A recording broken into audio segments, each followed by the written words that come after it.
Praise the Lord. இன்றைய நாளுக்கான வேத வசனம், பறந்து காக்கிற பட்சிகளைப் போல சேனைகளின் கர்த்தர் எருசலேமின் மேல் ஆதரவாக இருப்பார்.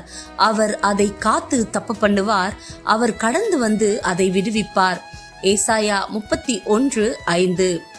ஆண்டவர் நம்மை பறந்து காக்கிற பட்சிகளைப் போல காப்பாற்றுகிறார், ஆதரவாக இருக்கிறார். நம்முடைய எல்லா பிரச்சனைகளிலும் இருந்து நம்மை தப்ப பண்ணுகிறார். அது மட்டும் இல்லைங்க, அவர் கடந்து வந்து விடுவிப்பார் என்று வேதம் சொல்லுகிறது. ஆமா, ஆனா அவர் நம்மை காப்பாற்றணும்னா, நமக்கு ஆதரவா இருக்கணும்னா, நம்மை விடுவிக்கணும்னா எருசலேமாய் நாம் இருக்கணும். அதாவது தேவனுடைய ஆலயமாக, நீங்கள் தேவனுடைய ஆலயமாய் இருக்கிறீர்கள் என்று வேதம் சொல்லுகிறது. ஒருவேளை நாம் தேவனுடைய ஆலயமாக இருந்தால் அவர் நம்மை எல்லாவற்றிலும் இன்று காப்பாற்றுவார். கர்த்தர் தாமே உங்களை ஆசீர்வதிப்பாராக. ஆமேன்.